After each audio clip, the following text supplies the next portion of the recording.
नमस्कार। कार्यक्रम श्रोतासँग सांसदबाट ठाकुर बेलबासेको।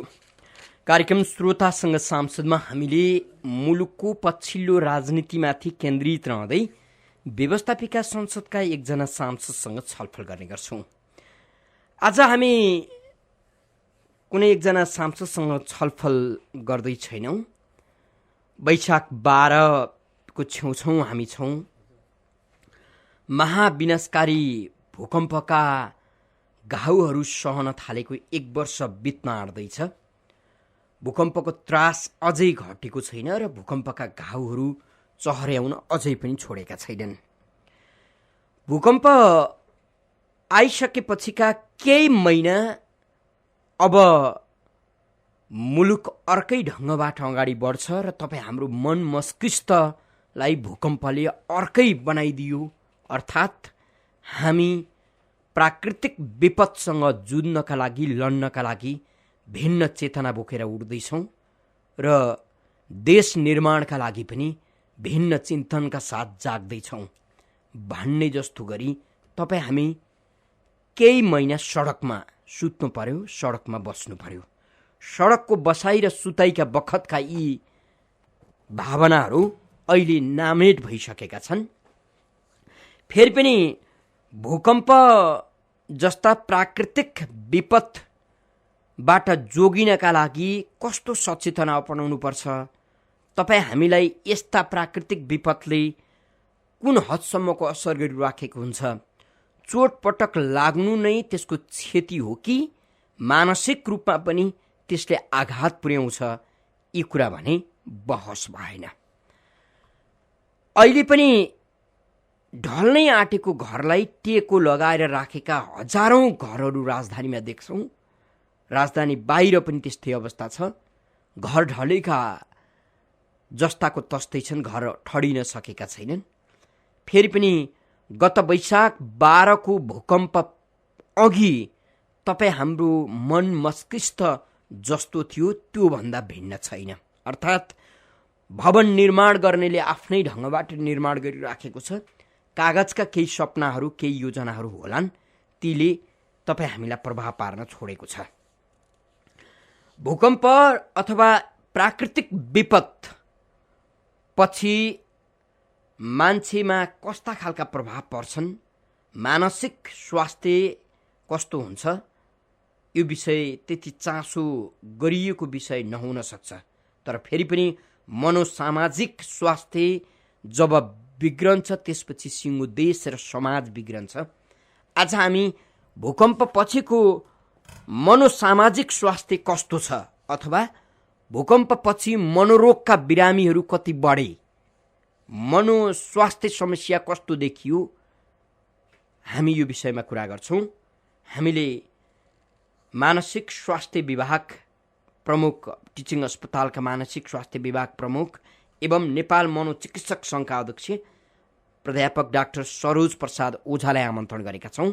उहाँसँगको छलफलमा तपाईँ पनि सहभागी हुन चाहनुहुन्छ भने हाम्रो स्टुडियोको टेलिफोन नम्बर 40065525 उपत्यकाभित्रका श्रोता र 40065526 उपत्यका बाहिरका श्रोता मित्रले फोन गर्न सक्नुहुन्छ।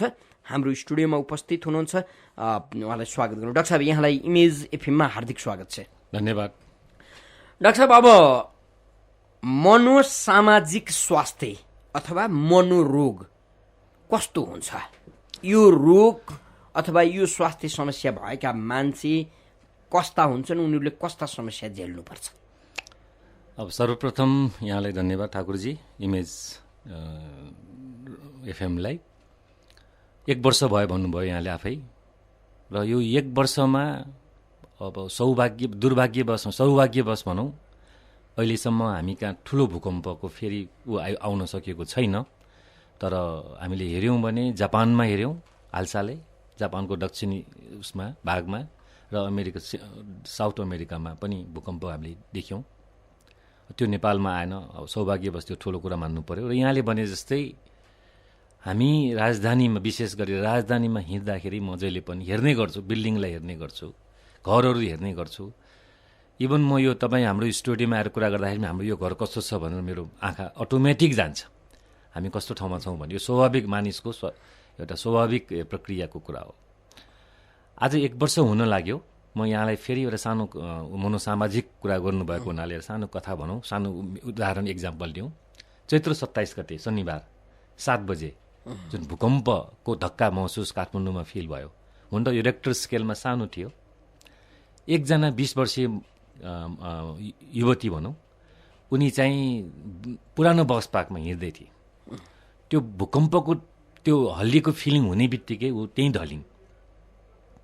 20 वर्षको काठमाडौँ असनमा बस्ने +2 पढ्ने स्टुडेन्ट त्यहीँ ढलिन्।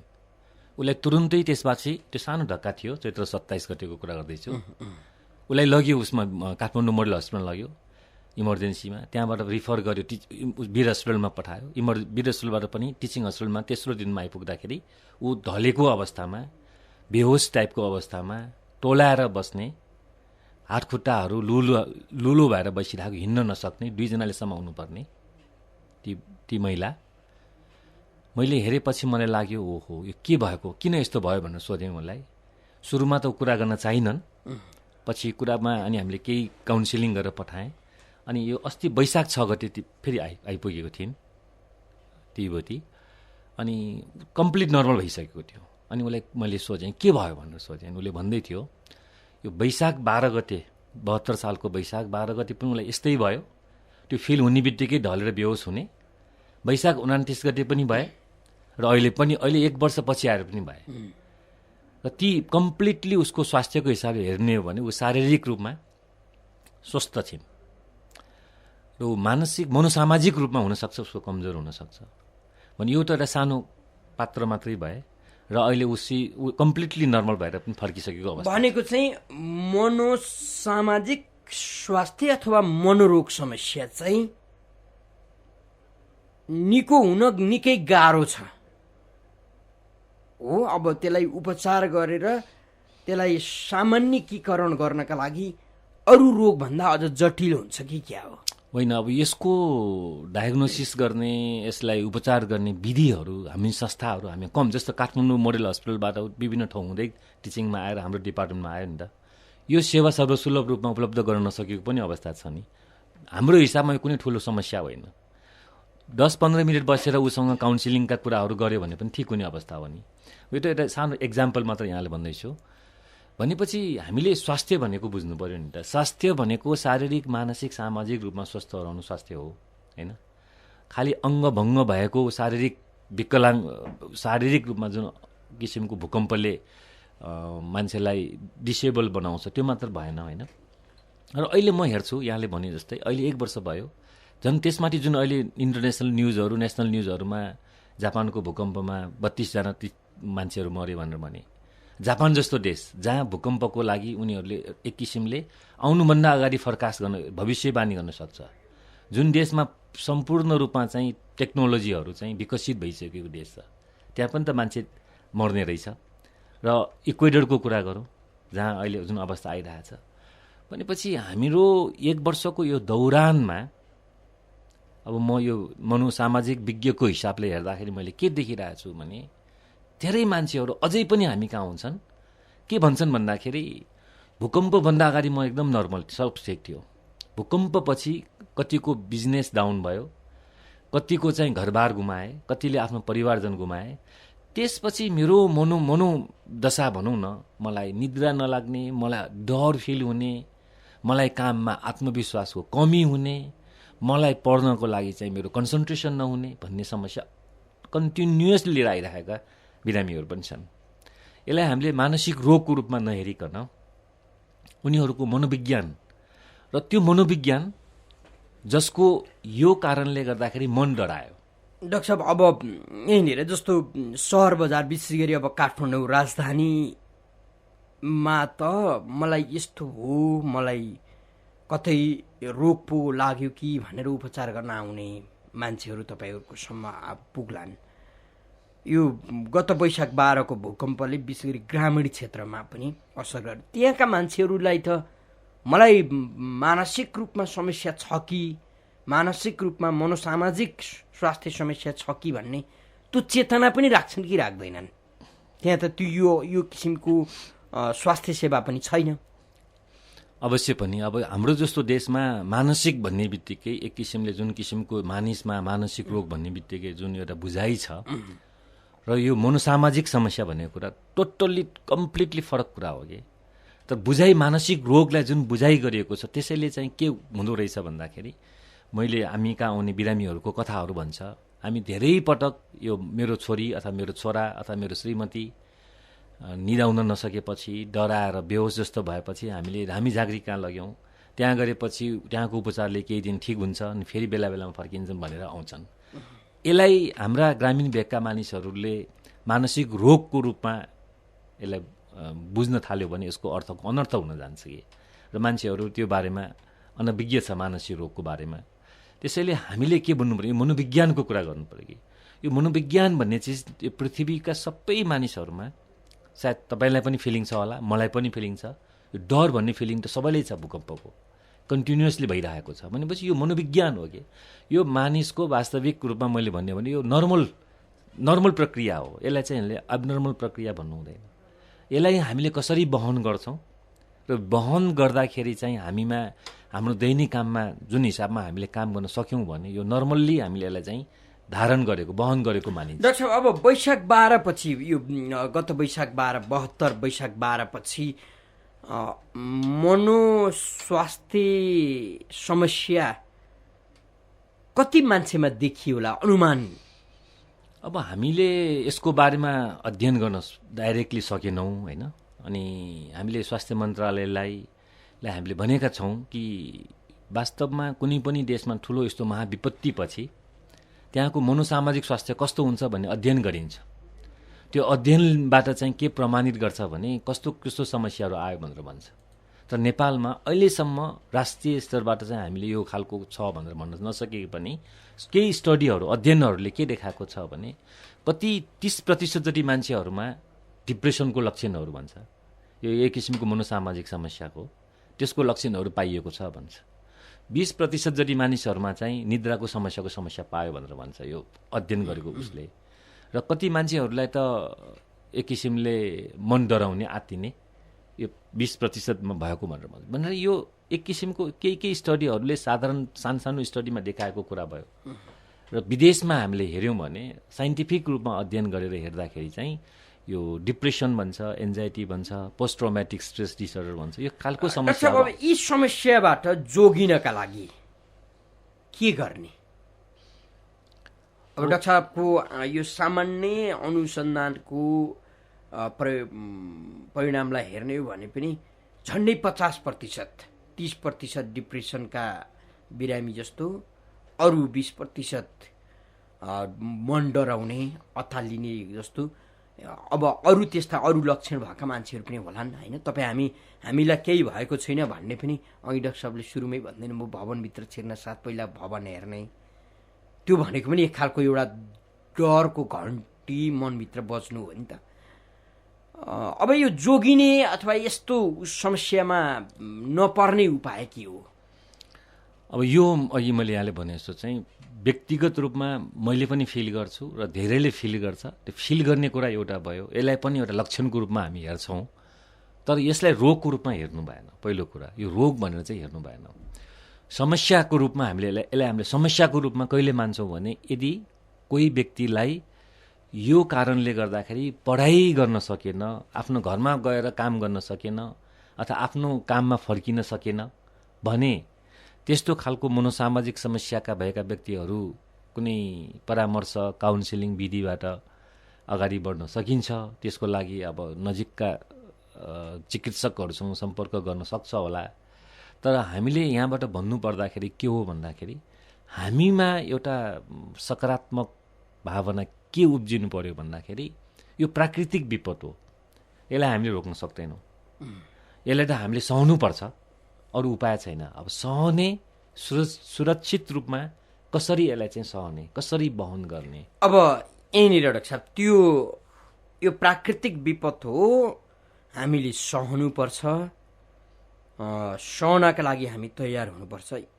यो चाहिँ अघि डाक्टर साहबले विकसित मुलुक त्यसमा जापानको कुरा गरिदिनु भयो, जहाँ सिङ्गो समाज, मुलुकको सरकार, सरकारी आम निकाय चाहिँ प्राकृतिक विपदका विरुद्ध लड्ने मात्रै होइन, चुनौती दिने हैसियत राख्छन्। र त्यहाँका नागरिकले डाक्टर साहबले भने जस्तो यो प्राकृतिक विपद हो, हामीले सहनुपर्छ भनेर एक खालको निश्चिन्त भएर सचेत हुन सक्लान्। हामी कहाँ अलिकति डाक्टर साहबलाई उदाहरण दिउँ, असनमा जानुपर्छ, तपाईँ हामी 1 घन्टा जहाँ गइरहँदा त्यहाँको वातावरणले धेरै सताइन्छौँ, तर त्यहीँ सुत्नुपर्छ, त्यहीँ रात बिताउनुपर्छ, 24 घन्टा त्यहीँ बस्नुपर्छ। त्यस्ता मान्छेहरूले अब हामीले यो प्राकृतिक समस्या हो जुन्नुपर्छ भनेर कसरी सोच्लान्? अब यो भक्तपुर भनौँ, असन भनौँ, यस्ता थुप्रै त्यस्ता ठाउँहरू छन् जहाँ एउटा घरलाई 8-10 वटा टेकोले धानिएको छ। अब ठाकुरजी, यो हुनसक्छ हामीहरूको एउटा सहन सक्ने क्यापासिटीको र व्यवस्था पनि हुनसक्छ, आफ्नो ठाउँमा छ। म तपाईँले एउटा सानो उदाहरण दिउँ। 1998मा ताइवानमा 7.6 रेक्टरको भूकम्प गयो। त्यो टाइममा 2000 मान्छेहरू मरे। र त्यही 7.6 रेक्टर बराबरको भूकम्प चाहिँ पाकिस्तानको कश्मीरमा गयो, त्यहाँ 86,000 मान्छे मरे। अनि अध्ययन गर्नेले के देखायो भने सेम रेक्टर स्केलको भूकम्पमा एक ठाउँमा 2000 मान्छे मरे र एक ठाउँमा 86,000 मान्छे मरे। कारण किन भन्दाखेरि यहाँले भने जस्तै मान्छेहरू भूकम्पपछि मर्ने भनेकै बिल्डिङ कोल्याप्स भएर, घरहरू भत्किएर। भनेपछि यो घरको संरचनालाई, घरको भवनको संरचनालाई जसरी ताइवानले एउटा एक किसिमको उनीहरूको कुनै नर्म्स डेभलप गरे होला, विकसित गरे होला, होइन, नियम कानुनहरू भयो होला, बिल्डिङ त्यस्तै किसिमको बनाउनमा प्रेरित गरे होला। भनेपछि अहिले हामी सबभन्दा ठुलो कुरा मान्छे हो, आफ्नो शरीर हो, आफ्नो मन हो। र यहाँले भने जस्तो चाहिँ यो असनको कुरा गरौँ, भक्तपुर पाटनको गल्ली गल्लीमा जाँदाखेरि कुरा गरौँ, त्यो एकातिर व्यवस्था होला, तर हामीले यहाँबाट भन्दाखेरि जनतालाई, पब्लिकलाई के चाहिन्छ भन्दा आधार चाहिन्छ। भूकम्प ठुलो आएको बेलामा त कसले केही पनि गर्न सक्दैन भन्ने कुरा प्रमाणित भइसकेको अवस्था छ नि। भनेपछि त्यो आधार, मैले एक्जाम्पल अघि जुन पाकिस्तानको कश्मीर र ताइवानको किन दिएँ भन्दाखेरि हामी अझै पनि यो भवन बनाउने कुरामा, भवनमा बसेको ठाउँमा, जुन ठाउँमा हामी बस्छौँ त्यसमा आधारहरू, सुरक्षित हुने आधारहरू के हुनसक्छ, यसलाई हामीले बहसको विषय किन नबनाउने? यसलाई हामीले अब यसमा जनता मात्र होइन, सबभन्दा ठुलो कुरा सरकार हो। सरकारसँग सम्पूर्ण चिज छ, आय स्रोत छ, पैसा, सारा चिज छ, जनशक्ति सारा चिज छ नि। आज न्युज, बिहानको न्युज पढ्दाखेरि गोर्खा वारपाक जस्ताको तस्तै भनेर 1 वर्षपछि पनि हामी यस्तो न्युज सुन्नुपर्ने। भनेपछि यो भूकम्प पछि जुन विदेशमा गरेको अध्ययनहरूले एकातिर स्वास्थ्य सम्बन्धी अध्ययन होला, अर्कोतिर यो मान्छे मर्ने कारणको अध्ययनमा यो भौतिक संरचनाको कुराले यति महत्त्वका साथ डाक्टर साहब, अब हामी भूकम्पसँग सम्बन्धित रहेर कुरा गरिराखेका छौँ। जस्तो अब मान्छेलाई अलिकति निश्चिन्त हुनका लागि यो मनोसामाजिक स्वास्थ्यबाट अलिकति जोगिनका लागि पनि कम्तीमा म बसेको बिल्डिङ यति हदसम्म बलियो छ, भूकम्प आइहाल्यो भने म फल्लो ठाउँमा मेरो सरकारले मलाई बस्नका लागि सामूहिक बसोबासको त्यो तयारी गरेको छ, म त्यहाँ जान सकौँला। यस्ता कुराले पनि मान्छेलाई के आत्मबल निर्माण गर्न सहयोग गर्छ? एकदम त्यही भनिरहेको मैले पनि अहिलेदेखि। अब हामीलाई आधार दिन सक्नु पर्यो। हामीले भन्ने एउटा चिज हुनसक्छ, आधार पनि त जनताले चाहियो। जस्तो असनको यहाँले कुरा गर्नुपर्ने, त्यहाँको मान्छेको आधार के त? आइहाल्यो भने जाने ठाउँको आधार के? जोगिएर बाँचियो भने पनि कहाँ जाने होइन, कहाँ भाग्ने, कुन ठाउँमा गएर भेट हुने।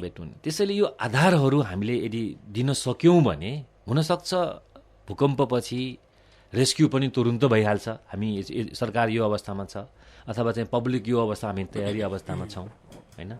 कुनै पनि देशको कुनै पनि क्षेत्रमा भयो, जसरी जापानमा देखियो नि अहिले, तुरुन्तै उनीहरूको disaster management immediately automatically on हुन्छ उनीहरूको, र सारा चिज पुग्यो। बरु उनीहरूले दुःख केले दियो भन्दाखेरि पानी पर्यो, मौसम खराब भयो, हेलिकप्टरबाट उद्धार गर्नलाई गाह्रो भयो केही दिन। तर त्यो मौसम प्रकृतिलाई त हामीले त अब स्वीकार्नु पर्ने अरू उपाय नै छैन, जसरी भूकम्पले स्वीकार्छौँ। तर त्यो भइसकेपछि अरू आधारहरू हामीले खडा गर्नु पर्यो नि, वडामा खडा गर्नु पर्यो, घरमा समुदायमा खडा गर्नु पर्यो। हामी एक आपसमा चाहिँ एक किसिमले एक आपसमा हामी सँगै छौँ भन्ने एउटा आत्मीयता, सद्भावहरू एक आपसमा हुनु पर्यो। यो काठमाडौँ राजधानीमा म देख्छु, एउटै घरमा बस्ने मान्छे तलमाथि बस्ने मान्छे बोलीचाली नै नहुने, छिमेकीसँग बोलीचाली नै नहुने, होइन? यो हाम्रो ट्रेडिसन होइन। हाम्रो ट्रेडिसन भनेको हामीले हामी गेस्टलाई कसरी स्वागत गर्छौँ हामीले धेरै पल्ट देखाइसकेका छौँ नि। इभन यो 2072 सालको भूकम्पमा विदेशबाट आउने साथी सबैजना विदेशीहरू छक्कै परे, लुटपाट कहीँ पनि भएन, एक आपसमा सद्भाव त नेपालीसँग जहिले पनि हिजो पनि थियो, आज पनि छ र भोलि पनि छ। तर यदि हुँदै पनि तत्कालमा जब ठुलो भूकम्पले मान्छेमा तहस नहस क्षति बनाउँछ, त्यो बेलामा मनोवैज्ञानिक रूपमा मान्छेको स्वास्थ्यमा आफ्नो सेफ्टी, आफू कहाँ गएर कसरी बस्ने भन्ने कुराको लागि हामी एक आपसमा सद्भावहरू पनि गर्नु पर्यो र राज्यले पनि यसलाई एउटा एड्रेस कसरी गर्न सकिन्छ त्यसमा हिँड्नु पर्यो। होइन भने फेरि यस्तो ठुलो विपद आइपुग्यो भने यसले अर्को ठुलो डिजास्टर ल्याउँदैन भन्न सकिँदैन। हजुर, आदरणीय श्रोता, तपाईँ यति बेला इमेज एफएम 97.9 र इमेज न्युज एफएम 103.6 सुनिरहनु भएको छ। हामीले आज टिचिङ अस्पतालका मानसिक स्वास्थ्य विभाग प्रमुख एवं नेपाल मनोचिकित्सक सङ्घका अध्यक्ष प्राध्यापक डाक्टर सरोज प्रसाद ओझासँग मानसिक समस्या विशेष गरी मनोसामाजिक स्वास्थ्यका बारे कुरा गरिराखेका छौँ। गत वैशाख 12 मा आएको महाविनाशकारी भूकम्प र त्यसपछि मानसिक रूपमा सिर्जना भएका कतिपय समस्याहरू कस्ता छन् र तीबाट जोगिनका लागि समाजले, व्यक्तिले, राज्यले के गर्नुपर्छ, हामी यो विषयमाथि केन्द्रित रहँदै छलफल गरिराखेका छौँ। तपाईँ पनि छलफलमा सहभागी हुन चाहनुहुन्छ भने हाम्रो स्टुडियोको टेलिफोन नम्बर 4006525मा उपत्यकाभित्रका श्रोता र 4006526मा उपत्यका बाहिरका श्रोताले फोन गर्न सक्नुहुन्छ। टेलिफोन सम्पर्कमा कोही श्रोता मित्र हुनुहुन्छ, उहाँलाई स्वागत गरौँ। को बोल्दै हुनुहुन्छ? हेलो, नमस्कार डाक्टर साहब। नमस्कार, म गङ्गा प्रसाद शर्मा नेपाली। हजुर नमस्कार। हजुरको धेरै कुरा सुनियो। यो भूकम्पको त्रासबाट मुक्त पाउन सकेको छैन। सामान्य गाडी कुर्दा समेत डर लाग्छ। यसबाट मुक्त पाउन के गर्नु पर्ला? तपाईँहरू र सरकारको भूमिका कस्तो हुन्छ हामीहरूप्रति जानकारी पाउँ। धन्यवाद गङ्गा प्रसादजी भन्नुभयो होइन? हजुर हजुर, धन्यवाद। अब यहाँले भने जस्तो चाहिँ यो धेरै मान्छेले फिल हुने कुरा हो। मैले व्यक्तिगत रूपमा म पनि भन्दै गर्छु, मलाई पनि फिल हुन्छ जहाँ गए पनि। तर पनि यसलाई अब उपाय के त? हामीले खालि अरूलाई गाली गर्नु भन्दा पनि पहिला आफूलाई कसरी सक्षम, यसलाई कसरी धारण गर्ने, बलियो बनाउने भन्ने मनोसामाजिक हिसाबमा मैले भन्नु पर्यो भने मैले यसलाई भन्ने गर्ने गर्छु कि यो एउटा प्राकृतिक विपद हो, यो भयो भने सहनुपर्छ र आफ्नो सुरक्षित रूपमा आफूलाई चाहिँ कसरी सुरक्षित बनाउन सकिन्छ त्यो बारेमा दिमागलाई चाहिँ एक किसिमले मनोवैज्ञानिक रूपमा तयारी पोजिसनमा राख्नुपर्छ र आफू दैनिक आफूले गर्नुपर्ने कामहरू जे छ त्यो गर्नमा पछि हट्नुभन्दा गरिराख्नुपर्छ। जहाँसम्म हाम्रो कुरा छ, अब जस्तो मिडियाकै हामी इमेजबाट म अहिले बोल्दैछु, इमेज एफएमबाट बोल्दैछु, हामीहरू प्राविधिक भनौँ अथवा हाम्रा मिडियाका साथीहरू, उहाँहरूको रोल के हुनसक्छ भन्दाखेरि हामी नेपाल भनेको काठमाडौँ मात्र होइन, सहर मात्र होइन, हामी गाउँ गाउँमा हाम्रो नेपाली दाजुभाइ दिदीबहिनीहरू छन्। यो सम्बन्धी जुन किसिमले हामीले भन्न खोजेका कुराहरूलाई त्यो लेभलमा पुर्याउने र त्यो लेभलमा बसेका मानिसहरू, त्यहाँ स्वास्थ्यका निकायहरू छन्, स्वास्थ्य कर्मीहरू छन्, उनीहरूलाई तालिम दिने हामीले गर्ने कोसिस त गरिरहेका छौँ। मिडियाबाट चाहिँ एक किसिमले चेतनामूलक कार्यक्रम गर्ने र सकेसम्म यो जुन अफेक्टेड जिल्लामा पनि हामी त्यहाँ आएर चाहिँ त्यहाँका स्वास्थ्य कर्मीहरू, स्वयंसेवकहरूलाई हामीले यो मनोसामाजिक तालिम पनि दियौँ। यो हाम्रो आफ्नो कामभित्र काम हामी गर्ने कोसिस त भइरहेको छ।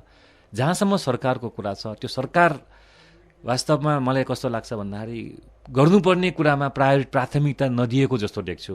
त्यसैले हाम्रो जिम्मेवारी भनेको हामीले सरकारलाई जति सक्छ हामीले खबरदारी गर्नुपर्ने हो कि मिडिया, तपाईँ हामी सबैजना मिलेर यसलाई प्राथमिकताका साथ आउँदो दिनहरूमा कसरी हामी यो खालको डिजास्टरबाट पीडित भएकाहरूले कसरी सेवा पाउने र आउँदा अब भयो भने हाम्रो भूमिका के हुन्छ भन्नेमा हामी बढी सचेत भयौँ भने सायद आगामी दिनको क्षतिहरू हामी कम गर्न सक्छौँ कि जस्तो लाग्छ। अच्छा, हामीसँग फेरि अर्का कोही श्रोता मित्र हुनुहुन्छ, उहाँलाई स्वागत गरौँ। को बोल्दै हुनुहुन्छ?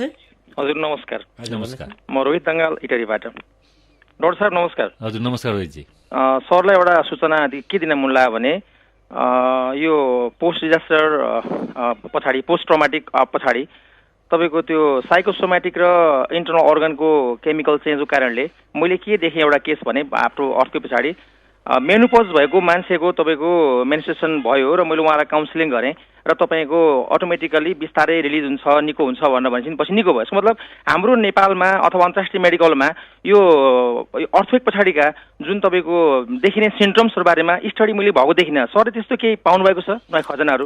हामीले केही धन्यवाद रोहितजी, राम्रो कुरा गर्नुभयो। मैले अघि सुरुमा पनि भनेको थिएँ, सरकारलाई पनि हामीले भनेका छौँ राष्ट्रिय स्तरको एउटा अध्ययन भएर भोलिको दिनहरूमा के समस्याहरू हुन्छ, त्यो समस्याले कसरी एड्रेस गर्नुपर्छ भन्ने हामीले प्रोटोकल बनाउनुपर्छ। त्यो आफ्नो ठाउँमा छ बनाउने कुरा। तर अहिले सर्टेन स्टडीहरू हामीले गरेको अध्ययनमा चाहिँ यहाँले भने जस्तै मनोसामाजिक समस्याहरू कसैलाई पोस्ट ट्रमेटिक स्ट्रेस डिसअर्डर भन्छ, सुरुमा एक्युट स्ट्रेस डिसअर्डर भन्छ, सुरुको 72 घण्टा जति, त्यसपछि पोस्ट ट्रमेटिक स्ट्रेस डिसअर्डर, र अहिले यो 1 वर्षको क्षणमा आउँदाखेरि यो एन्जाइटी प्यानिक डिसअर्डर र डिप्रेसन, यो 3-4वटा डिसअर्डरहरू जुन नेपालमा र विदेशमा पनि हुन्छन् यस्तै, त्यो चिजहरू चाहिँ हामीले देखेका छौँ। र अब यसको लागि हामीले अहिले मैले भर्खरै भनेको छु, यहाँले जुन राम्रो सल्लाह दिनुभयो, काउन्सिलिङ गर्नुभयो, कतिपय कुरा स्ट्रेसले गर्दाखेरि मेनोपज भन्नुभयो, महिनावारी रोकियो, र फेरि तपाईँको काउन्सिलिङ पछि उसमा एक किसिमको हर्मोनल पोजिटिभ चेन्ज भयो होला। त्यसैले यस्तो खालको तपाईँहरू जस्तै व्यक्तिहरू, स्वास्थ्यकर्मीहरू अथवा भोलिन्टियर्सहरू, सामाजिक कार्यकर्ताहरूमा पनि हामीले यो मनोसामाजिक तालिमलाई हामीहरूले जिल्लामा पुर्याएर हामी तयारी अवस्थामा राख्यौँ भने भोलि यहाँले गरे जस्तो चाहिँ भोलिको यस्तो विपदमा हामी सेवालाई सर्वसुलभ गर्न सकिन्छ होला। र राज्यले चाहिँ यो जुन वैज्ञानिक अध्ययन गरेर चाहिँ अहिले भएका समस्या, मनोसामाजिक समस्यालाई चाहिँ तथ्याङ्क ल्याउनु जरुरी चाहिँ छ। म तपाईँसँग त्यो पोइन्ट। हजुर, फेरि पनि अर्का कोही श्रोता हुनुहुन्छ, को बोल्दै हुनुहुन्छ? ओमकार किशोर। हजुर, भन्नुहोस् न। डाक्टर साहब नमस्कार। नमस्कार ओमकारजी। डाक्टर साहब, यो राज्यबाट त नेपाली जनताहरू चाहिँ एकदमै चाहिँ के अरे पीडित अथवा चाहिँ राज्यले गर्दैन भन्ने चाहिँ मनस्थिति पक्कै छ। अब हुन त सबै डाक्टर साहबहरू त्यस्तो हुनुहुन्न र प्रयास गरेर सरकारी चाहिँ हस्पिटलहरूमा गयो भने डाक्टर साहबहरूले कुनै पनि, अब यो बात त्यो मैले भन्न चाहिनँ, कुनै पनि उपचार र हुँदैन। र त्यहाँबाट बरु कस्तो भनिन्छ अरे भन्दाखेरिमा फलान ठाउँमा यो फलान क्लिनिकमा गयो भनेदेखि चाहिँ राम्रो उपचार हुन्छ, त्यहाँ जानुहोस् अथवा उसमा जानुहोस् भनेर चाहिँ भनिन्छ अरे। यो भन्न अथवा चाहिँ त्यसरी चाहिँ जो सरकारी हस्पिटल भनेको जनताको एउटा चाहिँ साह्रै स्वास्थ्यको लागि राम्रो हो, यो यदि भनेको हो भने अथवा त्यो दुर्व्यवहार गरेको हो भनेदेखि यसलाई सरले कसरी लिनुहुन्छ होला? अब म पनि यहाँको कुरामा के एग्री छु भने हामी यो देशको जनता र यो देशको जनताको निकाय स्वास्थ्य हेर्ने स्वास्थ्य मन्त्रालय र हामी सबै आफ्नोमा जिम्मेवारी हुनुपर्छ, त्यसमा कुनै ऊ छैन। र यहाँले भनेको जस्तो कुराहरूको लागि त म भन्दा पनि अब ठाकुरजीलाई म रिक्वेस्ट गर्छु कि हाम्रा स्वास्थ्य मन्त्रालयका निकायका हाम्रो विशेष मान्छेहरू, मन्त्रीदेखि को पोलिसी मेकरले ल्याएर यस्तो किसिमको यो भ्रम, यस्तो किसिमको जुन किसिमको नकारात्मक सोचहरू सरकारप्रतिको र स्वास्थ्य संस्थाप्रतिको जुन नकारात्मक सोच, हामीले तिरेको ट्याक्स, हामीले तिरेको कर नेपाल सरकारले अरबौँ पैसा स्वास्थ्यमा चाहिँ लगानी गरेको, र कसको लागि? नेपाली जनताको लागि। र जनताले भन्ने गर्छ यी नेताहरूले सार्वभौम जनता भन्छ, र संविधानमा लेखिएको हुन्छ वास्तवमा स्वास्थ्य भनेको जनताको मौलिक हक भन्छ। त्यसैले यहाँले भनेको कुरालाई अब त्यो इम्प्लिमेन्टिङ एजेन्सीहरू हुनसक्छ, को हुनसक्छ, के हुनसक्छ, तर यो जुन किसिमको नकारात्मक भावना र वास्तवमा हो भने चाहिँ सायद सम्बन्धित निकायले यसलाई एड्रेस गर्नुपर्छ होला। हजुर, फेरि पनि अर्का कोही श्रोता मित्र हुनुहुन्छ टेलिफोन सम्पर्कमा, को बोल्दै हुनुहुन्छ, कहाँबाट? हजुर हजुर, भन्नुहोस् न। डाक्टर साहब नमस्कार। नमस्कार कृष्णजी। यो धेरै हस्पिटलमा म यो सरकारी हस्पिटलतिर जान्छु, जाँदाखेरि अलिअलि अब यस्तै भने त्यहाँ हुन्छ, अनि अलिकति चाहिँ एक्सरे उसको चेकिङ अलिकति उसको चाहिँ उसको लागि चाहिँ तपाईँहरू फलानु हस्पिटलमा जानु, त्यहाँ हुन्छ यहाँ हुँदैन भनिन्छ। अब तपाईँहरूले यो सरकारी हस्पिटलमा अब उपकरणहरू सरकारसँग माग्नै नभएको। यहाँलाई धन्यवाद दिन्छु। डाक्टर साहब जवाफ दिनु होला। होइन, अहिले यहाँले भने जस्तै पोइन्टहरू हो। वास्तवमा यो अघि भने नि स्वास्थ्य भनेकोलाई स्वास्थ्य मन्त्रालयले नै एड्रेस गर्ने कुरा हो। यस्तो किसिमको नकारात्मक हाम्रो जुन भइरहेको कुराहरूलाई कसरी कम गर्ने भन्ने कुरा उहाँका त पोलिसी मेकरहरू भनौँ स्वास्थ्य मन्त्रालयको निकायले एड्रेस गर्नुपर्छ होला। आदरणीय श्रोता, हामी मनोस्वास्थ्यका बारे कुरा गरिराखेका छौँ। भूकम्प पछिका दिनमा निकै धेरै मान्छेहरूमा मनोस्वास्थ्य समस्या सिर्जना भयो र यसलाई मनोचिकित्सकहरूले मनोसामाजिक स्वास्थ्य समस्याका रूपमा हेर्नुभयो र यही अनुसार उपचार पद्धति काउन्सिलिङ गर्नुपर्छ भन्ने मत राख्नु भएको छ। हामीले तपाईसँग के अपेक्षा गर्छौँ भने भूकम्पपछि तपाईँको घर परिवार टोल छिमेक इष्टमित्र साथीभाइका बीचमा मनोरोगको मनोस्वास्थ्य समस्याको केही अवस्था छ भने त्योसँग सम्बन्धित रहेर प्रश्न गरिदिनुहोस्। हामीले आज टिचिङ अस्पतालका मानसिक स्वास्थ्य विभाग प्रमुख एवं नेपाल मनोचिकित्सक सङ्घका अध्यक्ष प्राध्यापक डाक्टर सरोज प्रसाद उदासँग छलफल गरिराखेका छौँ। टेलिफोन सम्पर्कमा कोही श्रोता हुनुहुन्छ, को बोल्दै हुनुहुन्छ? म खोटाङ पोवाछाराबाट रुद्र विष्ट। हजुर डाक्टर साहब नमस्कार। रुद्रजी नमस्कार। म एउटा क्वेसन गर्न चाहे। हजुरले अघि काठमाडौँको एउटा युवती चाहिँ भूकम्प पछाडिको अवस्थाको बारेमा भन्नुभयो। त्यस्तो अवस्था हाम्रो खोटाङमा पनि समस्या छ, जबकि त्यो काठमाडौँको त कम्तीमा उसलाई चेतना थियो, म चाहिँ के अरे हस्पिटल जानुपर्छ भन्ने, र तपाईँसँग आइपुगे, तपाईँले त्यो मूल्याङ्कन गर्नुभयो। जस्तै खोटाङको एउटा पन्ध्रको ठाउँको मान्छे पनि त्यस्तो अवस्था हुँदा उसलाई चेतनै छैन, मलाई यस्तो रोग लाग्यो, म यहाँ जानुपर्छ भन्ने। त्यस्तोलाई सरकारलाई अथवा हजुरको निकायबाट के कस्ता प्रावधानहरू गरेर चेतनाको स्तर उकास्ने हो कि के कसरी गर्न सकिन्छ? धन्यवाद रुद्रजी।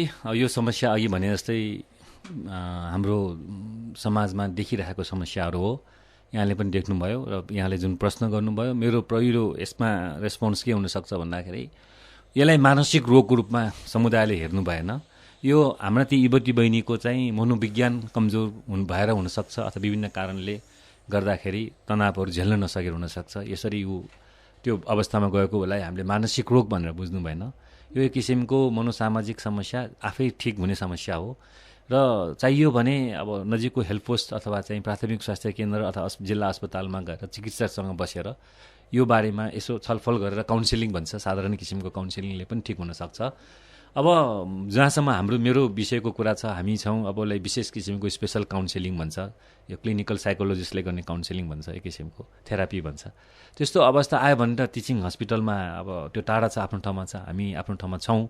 तर मैले यहाँलाई भन्नु पऱ्यो भने ती बहिनीलाई सल्लाह के दिनु पऱ्यो भने यो आफै ठिक भएर जाने, यसलाई हामीले मानसिक रोग भनेर बुझ्नु भएन र मनलाई सकेसम्म बलियो बनाउने र आफ्नो मनभित्र कुनै गुम्सिएका कुराहरू तनावहरू लुकेर राखेको छन् भने त्यो निकाल्नलाई कोसिस गर्यो भने मेरो हिसाबमा आफै ठिक हुन्छ होला। रुद्रजी हजुर, हामीसँग फेरि अर्का कोही श्रोता हुनुहुन्छ, को बोल्दै हुनुहुन्छ? हजुर नमस्ते। हजुर भन्नुहोस् न। नमस्ते, म श्याम खतिया सुनसरीबाट। डाक्टर साहब नमस्ते। हजुर नमस्ते श्यामजी। सबभन्दा पहिलो के भने भूकम्प आएपछि डर र त्रासबाट एकातिर डिप्रेसन भएका छन् भने त्यो भूकम्पपछिको अभाव र गरिबीबाट भएका ती मानसिक रोगी अथवा डिप्रेसनबाट बच्नका लागि तिनीहरूले हामी सरसल्लाह पाउँदैनौँ, हामीलाई डक्टरले यस्तो गरेको छ, हामी सहन सक्दैनौँ, गरिब छौँ भनेर भन्दाखेरि हाम्रो सरकारले अथवा डाक्टर साहबहरूले कस्तो सहयोग गर्नुहुन्छ उहाँहरूलाई, ती गरिब जनताहरूलाई भनेर म सोध्न चाहन्छु। अब अघि पनि हामी भन्यौँ यो प्राकृतिक विपदलाई हामीले साधारण नर्मल्ली हामीले स्वीकार गर्नुपर्छ। त्यसपछि उत्पन्न हुने यहाँले भनेका विभिन्न किसिमका मनोसामाजिक समस्याहरू पनि समय बित्दै गएपछि ठिक भएर जान्छ। तर यहाँले भने यसो सामाजिक पक्षको कुरा आयो, त्यो कुरा भनेको अब कोही व्यक्तिले आफ्नो केही घर परिवार अथवा जागिर अथवा आर्थिक रूपमा अथवा विकलाङ्ग भएर हुनसक्छ, उसलाई समस्या भएको भयो भने अब हामी समाजमा र सरकारको त भूमिका हुनुपर्ने हो, उसलाई एउटा सामाजिक प्रतिस्थापन गर्ने भन्छ, उसलाई समाजमा नै उसको जुन गरेको कामहरू छ त्यसमा ल्याउनमा प्रयत्न हामीले चाहिँ उसलाई इन्करेज गर्नुपर्छ, सरसल्लाह दिनुपर्छ र सहयोग पनि गर्नुपर्छ। अब समय बित्दै गएपछि यी मनोसामाजिक समस्या पनि आफै कम भएर जान्छ र आफू स्वस्थ भएर आफूले गर्न सकेको काममा फेरि गर्न सक्ने अवस्था आउँछ। त्यसैले एकातिर उसलाई हामीले समाजको मान्छेले धैर्य दिनुपर्ने कुरा एकातिर छ, अर्कोतिर साँच्चै नै उसले केही ठुलै चिज गुमाएर विकलाङ्ग भएको छ भने सरकारले उसलाई एउटा सोसियल स्किल ट्रेनिङ भन्छ कि एक किसिमको एउटा कुनै सिपमूलक शिक्षाहरू दिएर पुनर्स्थापना गर्नुपर्छ। हजुर, हामीसँग फेरि अर्का कोही श्रोता हुनुहुन्छ, को बोल्दै हुनुहुन्छ? हेलो हजुर भन्नुहोस् न। सर यो होइन सर, कहाँबाट को बोल्नुभयो? हजुर सर, ठाकुर जनगोष्ठीको कार्यक्रम होइन सर यो? भन्नुहोस् त। सर यो मेडिकलको डक्टर साहब हुनुहुन्छ होइन सर? हजुर हजुर सर उहाँलाई चाहिँ म के भन्न चाहन्छु भने नि सर, हेलो, तपाईँको आवाज सुनिएको छ, प्रश्न राखिदिनुहोस् त। हजुर सर सुन्नुभयो अहिले? सुनिन्छ हजुर, नमस्कार। नमस्कार सर। यो हामी हस्पिटल जान्छौँ अनि हामी हस्पिटल जाँदाखेरि उनीहरूलाई चाहिँ अब यस्तो गर्नुपर्छ त्यसो गर्नुहुन्छ भनेर उहाँको यो म यस्तो छैन यस्तो त्यस्तो भनेर हामीले समस्या देखाउँदा पनि उहाँहरूले त्यो कुरो सुनिदिनुहुन्न, सम्बन्धित ठाउँमा भनिदिनुहुन्न। जुन अब त्यहाँ गर्दै नपर्ने व्यक्तिहरू छ उहाँ आफन्तहरूको चाहिँ, अनि उहाँहरूले आफै रिपोर्टिङ बनाएर अनि माथि लगेर चाहिँ उहाँहरूको चाहिँ काम गरिदिनुहुन्छ। हामी जस्तो नहुने मान्छेहरूको चाहिँ त्यो ठाउँबाट हामीले सेवा सुविधा हामीले पाउँदैन। डाक्टर साहब के भन्नुहुन्छ? हुन त अघि पनि यो कुरा गरे जस्तो लाग्छ मलाई त होइन। उहाँले भनेको कुरा ठिक होला होइन, ठिक पनि हो, हुनसक्छ नेपालको उसमा। अब मलाई कस्तो लाग्छ भन्दाखेरि यो मनोसामाजिक कुरामा अब मैले भन्नु पर्यो भने हाम्रा चिकित्सक डाक्टरहरू पनि जो जिल्लाहरूमा काम गर्नुहुन्छ मनोसामाजिक स्वास्थ्यलाई अलिकति प्राथमिकतामा नराख्ने, अथवा सायद हुनसक्छ सिपको कमीले अरू विषयमा राम्रो तर यो विषयमा अलिक कम हुँदाखेरि पनि मान्छेहरूले धेरै डाक्टर साहबहरूले पनि त्यो कुरामा अलि सुन्न कम भएको हुनसक्छ होला। तर म एउटा चिकित्सकको हिसाबले हामीले स्वास्थ्यलाई कसरी हेर्छौँ भने स्वास्थ्य भनेकै शारीरिक, मानसिक, सामाजिक तिनटै पक्षबाट स्वस्थ रहनेलाई स्वास्थ्य भन्ने कुरा हो। अब यस्तो किसिमको गुनासाहरूलाई अब समाजले पनि खबरदारी त गर्नु नै पर्छ होला। खालि हामीले सरकारलाई दोष दिएर मात्र पनि भएन होला। डाक्टर साहब अब फेरि पनि अब 72 वैशाख 12 को भूकम्पले 12-14 जिल्लालाई तहस नहस बनाइदियो होइन। राजधानीमा त कम्तीमा तपाईँहरू जस्ता चिकित्सक हुनुहुन्छ, केही न केही काम भए, तर बाहिर नि डाक्टर साहब जस्तो यो त मनोविज्ञान नै खलबलिएको, मान्छेको मनस्थिति खलबलिएको अवस्थामा यो बेला अब डाक्टर साहबले अघि सामाजिक र मान्छेको मनोवैज्ञानिक रूपमा पनि तन्दुरुस्त रह्यो भने अरू रोगको शिकार नहुन सक्छ। यसका लागि सरकारले नै पनि नीति बनाएर होइन अब यस्तो बेला मान्छेमा धेरै रोगहरू विशेष गरी मानसिक रोगका कारण अरू रोग उत्पन्न हुन सक्छन्, अझ तनावमा हुन सक्छ, सरकारले कम्तीमा काउन्सिलिङलाई अझ बढी चासो दिनुपर्छ भन्ने जस्तो त देखिएन नि होइन त्यस्तो। यो अब सरकारले बोल्ने कुरा सरकारले बोलोस्। म एउटा मनोचिकित्सकको विज्ञको नाताले हामीले के भन्छौँ भने यो 1 वर्षको दौरानमा हामीले जिल्लामा गएर, नुवाकोटमा गएर, काठमाडौँ, भक्तपुर, ललितपुर, बुटोल, रूपन्देही, चितवनदेखि लिएर चाहिँ हामीहरू काभ्रेपलाञ्चोक गएर नेपाल मेडिकल एसोसिएसन र हामी मनोचिकित्सक साथीहरू मिलेर हामीले त्यहाँ पत्रकार साथीहरू अनि स्वास्थ्यकर्मी साथीहरू, सामाजिक कार्यकर्ताहरूलाई सँगै राखेर एउटै तालिममा 30 देखि 40 जना विशेष गरी जनस्वास्थ्य प्रमुखलाई हामीले रिक्वेस्ट गरेर हामीले जम्मा गरेर चाहिँ हामीले यो मनोस्वास्थ्य सम्बन्धी, मनोसामाजिक स्वास्थ्य सम्बन्धी कार्यक्रमहरूको काउन्सिलिङ विधिका कुराहरू र यो भूकम्प, यो प्राकृतिक विपदपछि आउने मनोसामाजिक स्वास्थ्यलाई हामीले कसरी हेर्नुपर्छ भनेर हामीले त गर्न कोसिस गरेको हो। तर अबको दिनको कुरा गर्ने हो भने राज्यले, सरकारले, स्वास्थ्य मन्त्रालयले र यस्तै विज्ञहरू र मिडियाहरूबाट यो पीडित क्षेत्रका जनताहरूको स्वास्थ्य सर्वसुलभ घर दैलो पुर्याउनको लागि यस्तो किसिमको एउटा चेतनामूलक र तालिमको कार्यक्रमहरू सञ्चालन गर्यो भने हामीले हाम्रा नेपाली दाजुभाइ दिदीहरूको स्वास्थ्य शारीरिक, मानसिक र सामाजिक रूपमा कुनै हदसम्म हामीले चाहिँ स्वस्थ रहनलाई हामीले मद्दत गर्न सक्छौँ होला जस्तो लाग्छ। अच्छा डाक्टर साहब, यहाँले आफ्नो व्यस्त समय हामीलाई उपलब्ध गराइदिनु र महत्त्वपूर्ण विचार राखिदिनु भयो, धेरै धेरै धन्यवाद दिन्छु। नमस्कार। हजुर आदरणीय श्रोता, कार्यक्रममा आज हामीले मनोसामाजिक स्वास्थ्यमाथि केन्द्रित रहँदै प्राध्यापक डाक्टर सरोज प्रसाद ओझासँग छलफल गऱ्यौँ। कार्यक्रम सुनेर र कार्यक्रममा आफ्नो सहभागिता जनाइदिएर साथ दिनुहुने सम्पूर्ण श्रोता मित्रलाई धेरै धेरै धन्यवाद दिँदै सहकर्मी मित्रद्वय बुकेश महर्जन अनि रेहन महर्जनका साथमा ठाकुर बेलबासी बिदा हुन्छु। नमस्कार।